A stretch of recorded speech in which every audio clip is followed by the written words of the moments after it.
Сәлем достар, қалдарыңыз қалай? Бүгін біз практикалық бөлімге қайтадан ораламыз. Бүгінге практикалық сабаққа мысал ретінде мына бір мысалды қарастырып көрейік. Бізде бір программисттер бар. Яғни бізде компания бар, компанияда программисттер бар. Программисттер командаларға бөлінеді. Әрбір программист бір ғана компанияның ішкі аккаунты болу керек. Яғни әрбір жұмысшыға, яғни программистке өзінің бір аккаунты болады. Енді командалар әртүрлі бөлмелерде орналасады. Яғни бір бөлмеде бірнеше командалар орналасатын болады. Енді программисттер проектіге қатысуы мүмкін. Және бір программист бірнеше проектіге қатыса алады. Яғни керісінше айтатын болсақ, бір проектіде бірнеше программисттер болуы мүмкін. Және бір программист тек қана бір команданың мүшесі бола алады. Яғни бір командада бірнеше программист бола алады. Яғни біз енді қараңыздар, негізгі зат есімдерді бөліп алайық. Программисттер деген керек бізге, команда деген керек болады, аккаунт деген керек болады, яғни ішкі аккаунт, бөлмелер деген керек болады, проектілер деген керек болады. Міне біз енді осының қысқаша диаграммасын сызып көрейік. Енді бұл ER диаграмма емес, жай өзімізге ыңғайлы болу үшін сыза салған диаграмма. Жай сызба. Қараңыздар, бізге программа деген кесте керек болады, таблица керек болады. Онда ID, name, туған жылы, email секілді деректерді қосуға болады. Бұл жерде қараңыздар, нақты емес. Name дегенді мен мысалы first name, last name деп бөлу мүмкін. Бұл жерде жай жоба ғана.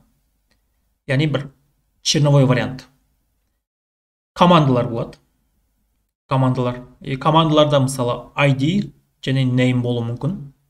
Команданың аты және идентификаторы. Бізде проектілер болу мүмкін.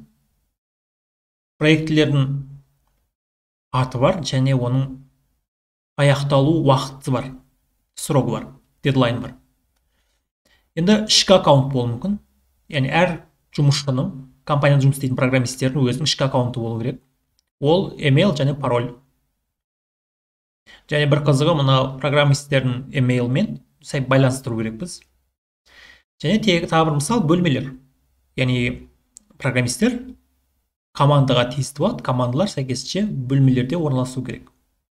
Бөлмелердің аты болады. Яғни кабинеттердің аты болады. Енді қараңыздар. Енді байланыстарды ұйымдастыру керекпіз. Бұл жерде программист пен командалардың арасында байланыс бар. Және байланыстың түрі бірден көпке. One to many. Яғни бір командада бірнеше программист болуы мүмкін. Немесе керісінше айтқан кезде бір программист басқа бір командаға, тек қана бір командаға мүше бола алады. Сондықтан бұл байланыстың түрін бірден көпке дейміз, яғни one to many.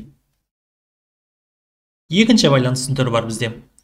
Бұл проект мен программисттің арасында байланыс. Бұл жерде көптен көпке, яғни many to many. Бір проектіге бірнеше программист қатыса алады. Керісінше бір программист бірнеше проектіге қатыса алады деген сөз. Сондықтан бұл байланыстың түрі many to many, көптен көпке. Енді тағы бір байланыс жасауға, бұл программистер мен аккаунт арасында байланыс. Яғни әрбір программистерде өзінің жеке бір ғана ішкі аккаунты болу керек. Яғни тек сол компанияның ішінде қолданатын өзінің жеке ішкі аккаунты. Бұл байланыстың түрі бірден бірге, яғни one to one.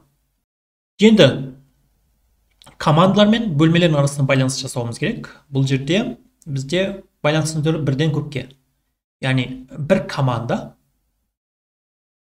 немесе бір бөлмеде бірнеше команда бола алады. Ал команданың өзі тек қана бір бөлмеде орналасу керек. Жақсы, енді осы жобаны енді программа кодына айналдырып көрейік.